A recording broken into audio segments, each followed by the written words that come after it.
On this episode of Tower Topics, we're talking about an idea that could make the opening of Phantom Theater opening nightmare, an event fans will never forget. Maestro Bobblehead Day. It's a simple idea, but one that packs a punch. We're breaking down why Kings Island needs to make this happen. Why a Maestro Bobblehead giveaway isn't just fun, it's a total no-brainer. He's Don. I'm Ryan. This is Tower Topics. Tower Topics. It's available wherever you get your podcasts and on YouTube. Be sure to hit the subscribe button and stay up to date with all things Kings Island. All right, let's start this off by giving a shout out to our Prestige members. I want to give a big shout out to Miss Mandy, 1983, Lil Mac, 21, Brian Hauser, 330T, Aaron Bort, Jacob Fix, Damon Barnes, Dakota Cole, Eric Grau, Dustin Jackson, Songstress Miku, Medic 302, Eastern Coaster, guys and girls, Justin Y, Mike Garrett, and Galaxy B-Boy. Thank you guys so much for supporting Tower Topics at the highest level. That's the Prestige level. If you want to be involved in Tower Topics, there's a link in the description. Members get early access to the videos, exclusive content, exclusive live streams, and some tiers you can get some free stuff. So hit that link if you want to be involved. Also, I realize that a lot of you founding gold members are coming up on your 1 year when you get your t-shirt.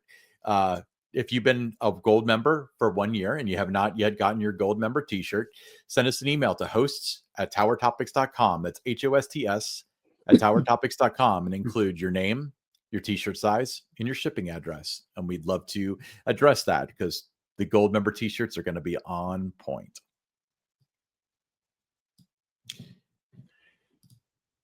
You know, Ryan, I have a lot of ideas on the way Kings Island can promote the return of Phantom Theater with Phantom Theater opening nightmare. And I have one idea that I'm really psyched about, and I think you will be too. So picture this, okay? The first 5,000 riders on Phantom Theater opening nightmare, they'll walk away with a Maestro Bobblehead. Not only do you get to ride the newest attraction at Kings Island, but you also leave with a collectible of the one and only Maestro. It's the perfect combo of thrill and nostalgia, and there's a lot of reasons, Ryan, why I think this would work. Yeah, I'm not super into bobbleheads or collectibles. In fact, even when the Cyclones did their Beast bobblehead, I ended up giving that away. It's not something I do, but this one, the way we envision it, that's one that I would line up for. Now, as a reminder, this would not be the first barbecue the Kings Island's had with bobbleheads. This comes courtesy of the Facebook account of Don Helbig, because that's where I found this. But Snoopy bobbleheads, can you tell us about that? Yeah, Kings Island at the time, I was in the marketing department. We wanted to create awareness for the opening of, or the rebranding really, of the kids area to Planet Snoopy. It had been Nickelodeon theme before. So in 2010, it switched over to Planet Snoopy. So one of the ways that we wanted to create interest and excitement, buzz, and all that was to do a couple of bobbleheads. One of them was the Snoopy bobblehead, and the other was a Charlie Brown. Guests, they loved it. You still see these out there. People posting that they have their bobblehead in that, wishing that Kings Island would do this again. And I think, here, Ryan, with the opening of Phantom Theater opening nightmare, this is the perfect opportunity to bring back the bobblehead giveaway. You don't have to do it at the front gate. You do it at the ride as the first 5,000 guests exit, just kind of like the t-shirt giveaways they did when you had Diamondback and Mystic Timbers, Banshee. You give the bobblehead away as guests are exiting the ride. So it'd be the first 5,000 riders would get this collectible. And, first of all, Ryan, if you do something like this, it creates, it's a must attend event for Kings Island fans and fans of Phantom Theater. Sure. The people, they're going to line up early, for the new ride opening. They're all going to get there as soon as they can get to the parking lot. They do that all the time when there's a new ride opening. But this adds, when you add a limited bobblehead, the first 5,000 riders, that's instant buzz. Fans are going to be camped out. They're going to be excited. They're going to be talking about it online on all the social channels long before the ride even opens. Yeah, and I can hear you click-clacking in the comments. They're almost bankrupt. They can't afford bobbleheads. Well, au contraire, they should partner up with somebody like Snickers. Let Snickers put their logo on this thing. Exactly. Yeah, you got Kroger, you got Snickers. You have a few others in the park, Coca-Cola. There's a lot of different Mm. ones that you could go to make this happen. But let's talk about Maestro for a minute. He was the face of the original Phantom Theater. And pairing him with a new ride, it's going to connect the park's past and the present. It's a nod to longtime fans while also introducing Maestro to a whole new generation of guests. Yeah, it bridges the two different generations. That you got the young people, especially now.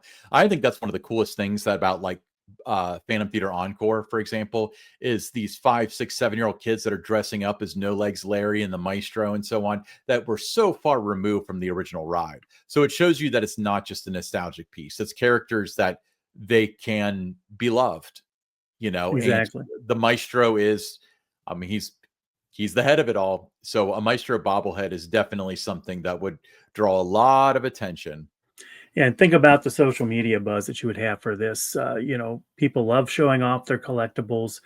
A bobblehead tied to Phantom Theater is going to make, Instagram, TikTok, X, Facebook, just going to explode with the posts from guests that are happy that they're doing this, that they got their bobblehead. Great promotion. It's a great way to drive awareness that you're opening this ride. Millions and millions of views that you would get, and impressions, by guests that are posting, a photo of them with this bobblehead. Yeah. So this could be the start of a tradition too. It doesn't have to be Phantom Theater. Next year when they get their 400-foot coaster, I'm just speculating, but when they get their 2027 attraction, if they get one 2028 or someone, they could do a bobblehead or some sort of similar giveaway for any of those, and it would go over very well, and it would create the buzz that they're looking for, especially when the park's opening for the season and a new ride is opening for forever. Yeah, and you mentioned you're not a bobblehead collector, but hundreds of thousands of people are. Sure. Yeah. I have some. I'm not a huge collector. I collect select ones with it, but they're highly collectible. When you have a limited quantity like this, it makes them even more desirable for people. The guest would walk away with not only just with a ride experience after it debuts, but something tangible, something to remember the day by. Yeah, something that they'll remember forever. So, Kings Island, if you're listening, you heard it first. Yeah, All but right. why not start a tradition though, Ryan? If the park sees success with this, it could become an annual thing that they do. That's tied to new ride openings or park milestones. Imagine every new ride opening, Mm, coming with a unique bobblehead. If the character allows, whatever you would name the ride, but guests would look forward to this year after year. So as you mentioned, yeah, Kings Island, we know that you listen to Tower Topics, so this isn't just an idea; it's a no-brainer. Maestro Bobblehead Day for the first 5,000 Phantom Theater riders in 2026. Like you mentioned, Ryan, they can get with Snickers and make this happen. yeah. But wait, there's more because we have an update on Phantom Theater provided by the park. They uploaded this video here, and this is actually extraordinarily interesting. It shows a lot of the demolition. They say the demolition's complete. I don't know what they mean by complete, as in it's truly done or not, but yeah, everything's stripped out. Um, you can see the ride vehicles are gone. There's the turntable where originally Scooby-Doo was chasing a ghost or something, and then it Hmm. became the Pooh Blaster thing. Um, Pipe organ there.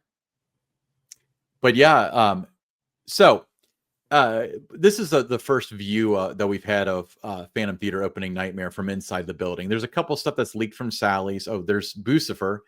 There's a couple that have leaked from Sally's Dark Rides, and the park released a couple of the heads that they were making. But I mean, you and I discussed that they should be doing this. So tell us you watch Tower Topics without telling us you watch Tower Topics. Just saying. But cool update. It is, and I'm glad that they're sharing these behind the scene views. I don't want to see everything after it's been built. Hmm. It looks like I'd like there to be some surprises the first time I ride it, but I think as things are being brought into the building before they're placed in it, I think that would be fun. They said there's going to be a surprise coming on November 18th. Yep. So to check out their social channels, and I would imagine that ties in with the IAPA Expo down in Orlando. So maybe something there will be revealed. I don't know if it's like a reskin of the ride vehicle. Maybe it's showcasing the characters, whatever it's going to be. But you're certainly going to want to check out Kings Island social media channels on November 18th to see what that's all about, because they definitely called that out to check out their channels. But I really, I'm excited that they're showing behind the scenes to see what this is going to look like. I'm very excited about the ride. There's been a lot of speculation, how much of the original, it's going to resemble, how much will be new. I think it's going to be a mixture of both. But there's with the technology that's out there today, I think that there's a good chance that this could be better than the original. Yeah, I mean, a lot of it's going to come down to budget. I don't know. November 18th, nonetheless. Likely, we're going to see the full showcase of a couple of the characters. Again, that TikToker had the images of the Maestro and No Legs Larry. They looked like they were about 2.5 feet tall, but that might have been just an exposition for IAPA. But that's what I'm kind of expecting to see. But I welcome any updates, because this is one of the most exciting ride announcements and ride developments that we've had in quite a long time. So it's going to be great. Now, say they take our idea Mm-hmm. and they do a Maestro bobblehead, and they should. I think there'd be a ton of interest in that. Like I said, it would create just so much excitement and buzz leading up to the opening of the ride. Would you try to be one of the first 5,000 riders to get that? Yes, I would. I would love to have a Maestro bobblehead, and that is enough of a reason for them to not do it, honestly. But I mean, just the concept alone that we were able to develop for this. I can never get this right. That's just really cool. It's got the organ in the background and stuff. I mean, again, this is just something. I mean, why wouldn't you do? I mean, it's just so easy. It's a no-brainer. I mean, why wouldn't you do something like this? I mean, if there was ever a ride that was geared to have a bobblehead, it's Phantom Theater. Yeah, I completely agree. So we have a meetup coming up. We do. It's going to be on December 20th at Kings Island's Winterfest. More details will be available on the Facebook group. So join the Facebook group if you haven't by now. So just search Tower Topics on Facebook and you'll find it. But we're waiting to see, the release of the show times and, what else might be happening that would fit in good with the meetup. Some of the things that we are definitely going to do will be ice skating on the Royal Fountain. Even if you can't ice skate, that's just going to be such a fun time. So make sure that you would take part in that. We would ride the train together as a group. The new Tinker Show, we would watch that together as a group. And we would find one or two others. A ride on the carousel would be part of that. But we would have kind of a schedule mapped out, so you would know where to find us when with that. So really excited about this. There's been a lot of fans of the show that have been asking, when can we do a meetup again at Kings Island? We did one, I think, was it last year at Winterfest that we did one, Ryan? Or maybe it was 2024. We watched the parade or something, maybe at Winterfest, or was that? No, that was the summer with Grand Carnival, wasn't it? We did Grand Carnival. I think we planned on doing a Winterfest one, but we just didn't do it. It didn't get around to it. But yeah, there's been a lot of, we had a great time at Stricker's Grove this summer with the meetup. We had one at the now defunct Entertainment Junction, a couple years ago. So they're a lot of fun, and it's an opportunity to, meet other Kings Island fans of the show, and just kind of have a night at Kings Island that, you're just with like-minded people. So I'm really excited about that. Again, details will come out as soon as Kings Island releases a little bit more information, like the show times and I think the ice skating sessions are already, available. So, we would be able to pick out that time, but it would, park admission would be required. You'd have to have either a season pass or buy a ticket to come on in. But I think, we're definitely going to do a group photo, whether that is on the ice or maybe in front of the Grand Carousel, the way that's all lit up. But, if you haven't been to Winterfest before, you have to make plans to do that. It's just a spectacular event. It's a way to see Kings Island in a totally different light than you do during the summer. We've got not every roller coaster is open, but it's not about that. It's about, the season, the holiday season, and, just the millions of lights, the shows, the food, just so many reasons that you would want to visit Kings Island for Winterfest. And this date is going to be, again, December 20th. So mark your calendar. More information to come. Yeah, more information to come. We'll do that. It's the meetups are always such a good time. I love being able to put names to faces and so on, especially for those who join us like in our live streams and so on. It was really fun when I ran KIC too, where I just knew usernames and I felt like I knew people, but I didn't. Yeah, I mean, it's the same concept because you did that. I remember the one KIC event that you did. Everybody just had a great time. At that point, I was there in PR and I was able to offer things like behind the scenes tours and that for the group. That would not be part of this, no behind the scenes tours of anything. You're not going to get to see the maintenance shops or anything or have guest speakers. The park won't work with us that way. But it won't be about that. It'll be about just everybody, coming together as one and just having a fantastic night at Winterfest. Yeah, and a great night will be had. Oof. All right. We'll be right back with the listener questions. And now it's time for the Tower Topics listener questions. First listener question, Joe from Highland Heights, Kentucky said, I'm sure this has been discussed at length in previous episodes, but I'm trying to understand the business dynamics between Six Flags and Cedar Fair. Six Flags was having a hard time leading up to the merger. My understanding was that Cedar Fair was going to bail them out. So I supported the merger in that respect. Since the merger, it seems that Six Flags is just dragging Cedar Fair's reputation through the mud by making the same stupid financial decisions that got them in trouble to begin with. Why isn't Cedar Fair calling the shots? Why does Six Flags seem to get the final say in how the parks operate? At this point, I'm worried Six Flags is just ruining all that was great about Cedar Fair. Well, first, let's get something straight here. Everybody knows that Six Flags was having a lot of financial issues, a lot of debt that they had piled up. Cedar Fair was no different. They had a lot of debt piled up. There was a lot of pressure, on being able to make the nut, to be able to make their payments and things to the banks.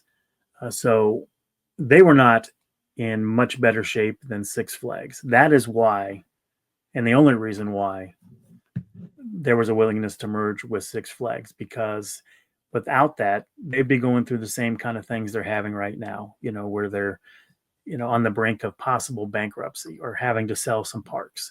Mm-hmm. That still would have been very much the reality of the situation. By merging with Six Flags, it did help them with some things, in terms of having a little bit more buying power, getting a little bit better deal, on some of the goods, whether that's merchandise, buying food, cups for the drink, whatever it might be. 40 parks, you get a better deal than if you're only buying for, 13, 14 parks. So there were some advantages to that. Six Flags was ahead of Cedar Fair in terms of the technology. Their apps were better, their websites were better. But on the flip side, Cedar Fair was better with the operations. So together as one company, you take the best of what each one did. The hope was that, you would have, collectively a better experience, whether you were, a pass holder with a legacy Cedar Fair park or Six Flags. So it wasn't, it's not that, Six Flags is calling the shots or anything like that. This was going to probably happen, regardless of whether they merged or not. But I do think after the merger that there were some things, that maybe some of the parks in the Six Flags, part of the chain, weren't maybe as good or solid as they thought maybe they were. So I think there's some learnings there in that, but I'm still hopeful that they're gonna have to sell off some of the properties. Whether that's somebody acquires them to keep them as parks, or they just acquire the land and do whatever they do with it. Something has to give, because they do need an infusion of cash, and that's going to be the quickest way to do it, is selling off some of the parks.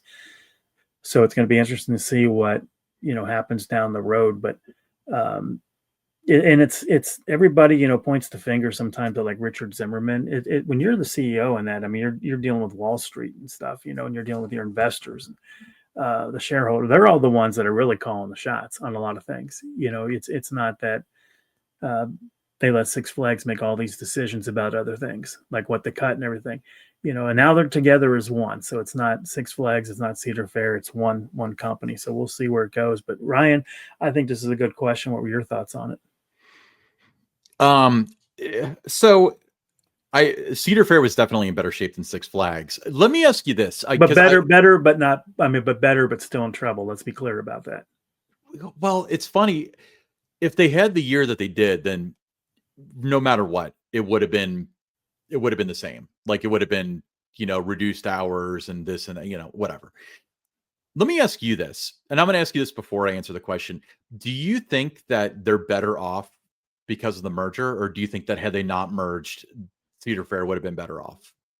I think had they not merged, that Cedar Fair would have been in the same kind of trouble that they're in right now because, like I said, they had piled up so much debt. I know from my time working there were periods of time where, make sure you turn off your lights if you're not in your office. Can you work in your office with your lights off? Don't use, the color printer. Make Mhm. everything in black and white. If you don't need paper, don't use. I mean, there were things that it was that tight, down to paper clips and things. So, or we there was times we were not allowed to make purchases on things. So it was not always this, endless pile of cash that we could just go do whatever we wanted whenever we wanted to. So it was getting back on more stable ground. During the Matt We Met years, it was getting there, but there's still, there were still, things looming on the horizon that you knew there was going to be some dark days for the company, and that's where it's at right now. And I don't think if they'd have just, stayed the course by themselves, that they still would have had to find a way to manage the debt. That's Mhm. the big thing. I mean, the parks, a lot of them perform very well, but it's not enough, to pay down that debt. They've not been able to do that. And that's been the biggest problem ever since they purchased the Paramount Parks. They've had a trouble man had they've had trouble managing that debt.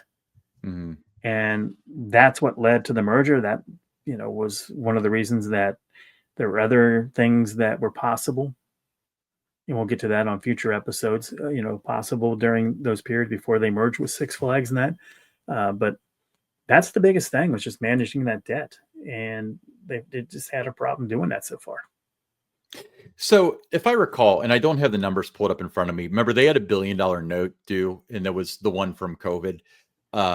Business loans revolve every 5 years, and their big fear was that they didn't know what interest rates were going to be like because they were on their way up at the time. That, at least my understanding, was the number one concern as far as their financial situation.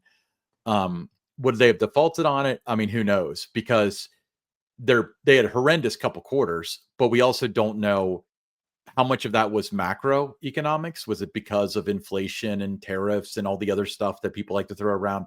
Or was it because people kind of had a really bad experience at the end of last year and the beginning of this year and people stopped going? That's the data I don't have access to. So I will tell you that if they had the same kind of year that they did this year, um, presuming that it's across the board, they made that weird mention of, you know, um, the top performing parks get 70% of the EBITDA. Well, the top performing parks, I'm going to guess that they're all Cedar Fair parks. Just a guess, legacy Cedar Fair parks. So with that being said, they might have been okay. We just don't have enough access to the data to know for sure. I will tell you this though. Uh, it's not looking good right now. It's a little scary. When you have it's public information that they're filing a lawsuit on behalf of the shareholders because they misrepresented Mm-hmm. how how the parks, the Six Flags legacy parks, were in terrible shape. And it's like, well, if you've ever, why didn't they ask anybody? Anybody could have told them that the Six Flags parks were in terrible shape. Now, maybe thought they were in terrible shape and they're in really terrible shape. I mean, we don't know that, but I don't know if it's warranted or not. That's for the courts to decide, not you and I. But That sort of stuff is scary, Mhm. and then you got debt payments coming up. You've got cost cutting left and right. I mean, the fortunate side is Kings Island's come out of the other side ahead. They're adding operating days, while parks like Six Flags America closing, Michigan's Adventure losing Tricks and Treats, losing Winterfest at Kings Dominion. Kings Island is benefiting from this. So I guess in that regard, as a Tower Topics listener, it's probably a pretty positive thing for you, to be frank.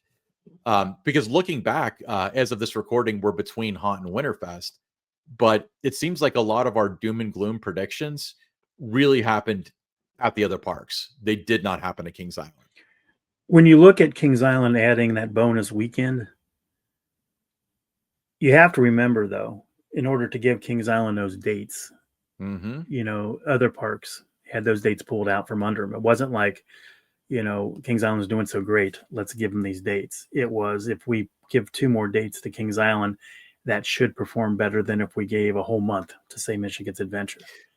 Remember, we speculated that those dates were coming from somewhere, and they did come from somewhere. Yeah, they did come from somewhere, and I can tell you that some of the things look like, Kings Island added, like the Thursday nights. That was in the plan to begin with, so it wasn't like they added anything. It wasn't like the calendar was released, then they came back out and added those Thursdays. When they announced the fall calendar, those Thursdays were there. So it was already part of the plan, which would have been a year ago. Usually August, September, you start planning the calendar for the next year. So that was at least in pencil that they were going to do the Thursday nights. Which I liked. I think there's a lot of upside potential with the Thursday nights. I went to every Thursday. You went to several of them too, I think. Yeah. I really think that there's some upside potential there to build around that. I thought the Sunday night haunts were okay. They weren't, the super crowded like you see on a Saturday, but I thought they were okay.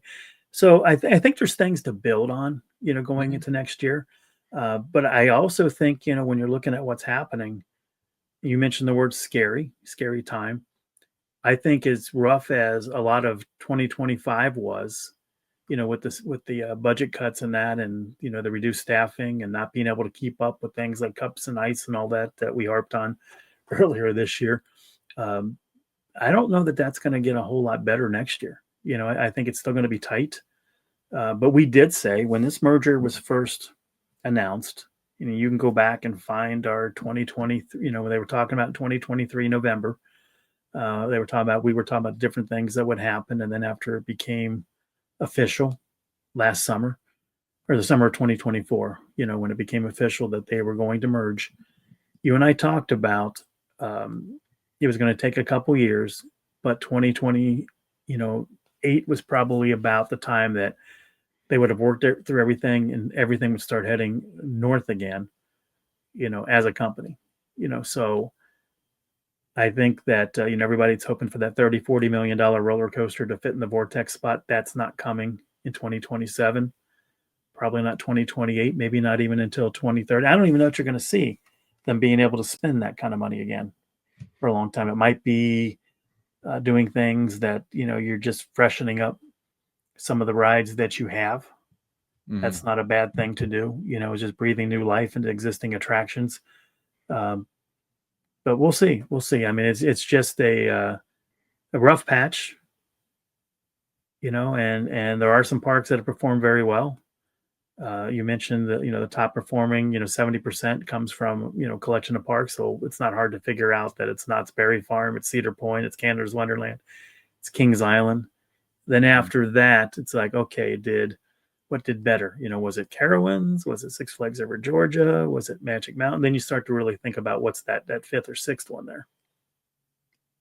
They didn't say 6. They said no. They said the top performing park, so it could have been 3.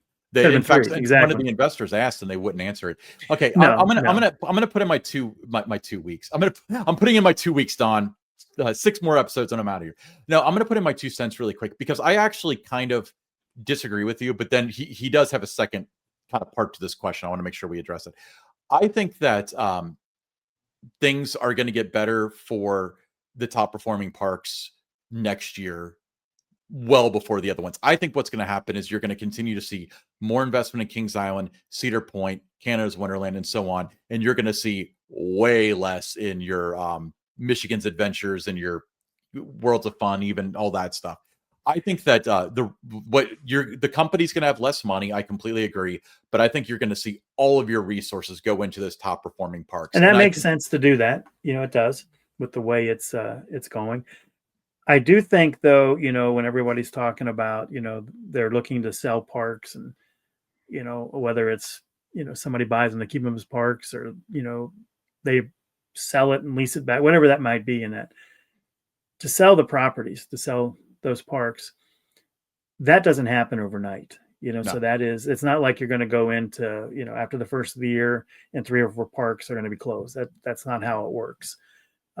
It takes about 9 to 12 months for these transactions, to sell the properties and that to go through. There's a lot of due diligence, a lot of different things you have to work through. So the parks that everyone's speculating they're going to get rid of, they're going to be around next year. That's not going to happen overnight. Now, when we get to 2027, that's when things could look a lot different for what's in the portfolio. I agree. But what we don't know is, are they sitting at the table with people looking to sell Great Adventure or Michigan's Adventure or Valley? Right. We don't know that. They could announce it tomorrow, but you're right. It's probably not going to be like, hey, we sold this. It's going to be a mini mall now. You guys are done. There probably will be lead time. But then again, with Jaga Lake, there wasn't.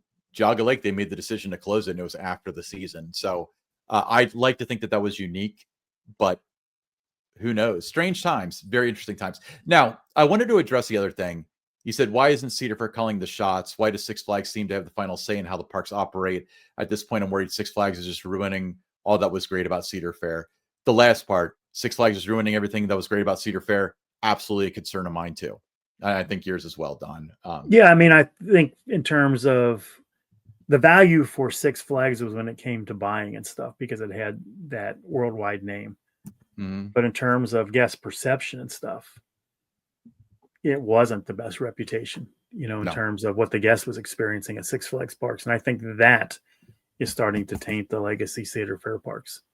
Exactly. Now, why does Six Flags seem to have the final say? So I want to be clear about something. There is a Cedar Fair CEO, and like a lot of the C-suite is Cedar Fair, and then there's Six Flags people all the way up and down the chain. But I think that what we're learning from this was that running one train on a coaster, or closing early, or all that stuff that Six Flags had the reputation for, that now the new Six Flags is doing, is indicative of a cash-strapped company. It wasn't a decision of a Mark Shapiro or a Salim Basul or any of those people, right? John Reed Anderson. I think that's why it's not that Salim Basul is making a call saying like, hey, let's get rid of Winterfest at King's Dominion. Now, the board probably had to approve that, but that's definitely because they had to look at it and they had to make a really, really tough decision. Did I say Right. haunt at Winterfest at King's Dominion? Winterfest at King's Dominion. I feel like I've said haunt at King's Dominion a couple of times, but that's something that's indicative of the shape of the company, and the shape of the company looks a heck of a lot more like Six Flags in 2010 than it did. Yes. Cedar Fair in 2010. I will say, though, there's some things, recent things that I really like that they're doing. I like the new website. Mm-hmm. I think the mobile app's going to look really good. There's a lot of little things that are happening. I thought, especially after the, July 1st, that Kings Island had a, really, really solid year. Operations were really good. The things that, they're having issues with in the spring were addressed. You weren't going to the drink stands and not having cups, not having ice after the, July 1st. And that's the little things really improved. And even some of the Six Flags, the legacy Six Flags parks, the things that, they had been dinged on for years, the operations and, the different, the food quality, and at Six Flags Over Georgia, really elevated the dining experience. Six Flags Over Texas really, elevated that. The one Six Flags park that, was really well run was Six Flags Fiesta Texas. So now a couple of others have kind of stepped up that, was really notable. I know that Six Flags Great American Chicago, things were not bad there, this year either there. So, they had a brand new coaster that, guests seemed to really like. Again, they improved the food experience. They got rid of that charge that they had when guests had to make a purchase that what was it, like $1.30 or something that was added on to everything. It was like it was like 3% or something. Yeah, it was like $1. They had a sign out that, we're going to add this on. And when I was there in 2024, I saw that, but that was one of the first things they did. That was, something that the legacy Six Flags parks, the guests that frequent those parks, they found that to be, a nice little thing, that they weren't, that perception of nickel and diming us wasn't there anymore. So there's a lot of things for 2025, as rough as it appeared. And as and you see you saw how the stock has been going, down and down and down, in recent weeks, and that some of the little things, have been a positive, and they just have to build on that. Yeah. All right. Our next question is from Jason from Whereabouts Unknown. But before we get to Jason, I just want to give a shout out to the Tower Topics online store. You can get Tower Topics hats, t-shirts, mugs, magnets, pins, everything that you could need with Tower Topics logos, alternate logos, and I Hate Tower Topics stuff for the I Hate Tower Topics-ers in your life. Jason from Whereabouts Unknown said, what about holding a hockey game in the Royal Fountain Ice Rink? Maybe have Miami University play another Ohio college team. I know the Kings Island rink would need to be a few feet wider than it is now to make it NHL/NCAA specifications. Well, there's a lot of reasons why you couldn't do that. Number one, the boards, those aren't strong enough. I think, if you can shoot a puck, you can put one through that. They're not the plexiglass. It's just there to keep, the skaters within the rink and that. So it's something to hold on to. It's not built to be taken pucks off of them, or people being checked into them or anything like that. So I think that would be a big problem. The ice surface itself, I think the ice is pretty good. It's not. It's better ice than I've skated on in some of the men's leagues that I played in. So I don't think there'd be any problem with the ice with that. You don't have any netting or anything, around it, for shots that miss the goal and or deflect and that. So there's a lot of reasons why you wouldn't do that. What I do think that Kings Island should do is they should reach out to Miami. They're, one of their best rankings in years this year. So there's some interest, excitement for them is, skate with the Miami hockey team, have a night like that where the players all can come out. They do a skating session, meet fans, post for pictures, maybe sign autographs and that. And then they're all free to enjoy the rest of the night at Winterfest. They could do that. They could do that with the Cincinnati Cyclones. That should be a no-brainer to do it with the Cincinnati Cyclones, to bring them in for that, meet and greet, skate with the Cyclones years ago when Winterfest first opened. Not when they first opened, but when the Cincinnati Cyclones first came to town in 1990, for the first couple of years up through 92 until Winterfest went away. I worked for the Cincinnati Cyclones in PR, and we worked with the Kings Island PR team, and we had a skate with the Cyclones. And the players, after they did their session, would go out and, enjoy the park. And I think that would be something that would be, a good partnership. All it takes is a phone call to get that done. I think the Cyclones will be receptive to it. So not that hard. So that would be, a way to kind of bring a little bit of a hockey presence to Snowflake Lake. When I interned for the junior Cyclones, I arranged for them to skate with the fans at the beach water park at their Holiday on Ice event, or the Beach on Ice, or whatever they called it. And they went around and they wore their jerseys and their gloves, and they skated around. They handed out flyers, and we did see a return at the games. It was like $2 off a ticket. Tickets were $10, so they got in for $8. All right. Jerry from Lebanon, Ohio said, you all thanked veterans like me on your Facebook group. Why didn't Kings Island do the same on their social media? That's a good question. I think that's something you'd have to ask them why they didn't. I know that, sports teams, the Bengals, the Reds, other parks around the country, and that, certainly, thank the veterans. As he mentioned, we did it on our Facebook group. it's the right thing to do. Mm-hmm. So I don't know why they didn't do it. Yeah, that's a question for them. But Jerry, thank you for your service nonetheless. If you've got your own questions, send them to us at host, HOSTS, at towertopics.com. That's host at towertopics.com. Your first name, the city you're from, as well as your question, comment, concern. We'd love to hear from you. If you don't want to send an email, you can send a text or a voicemail to 513-399-7538. That's 513-399-7538. If you send us a text, we might use it on the show like we did these. You send us a voicemail. We do listen to every single one, and we play the best ones on the air and react to them. All right. I'm Don Helbig. He's Ryan Sir. Thanks for watching Tower Topics.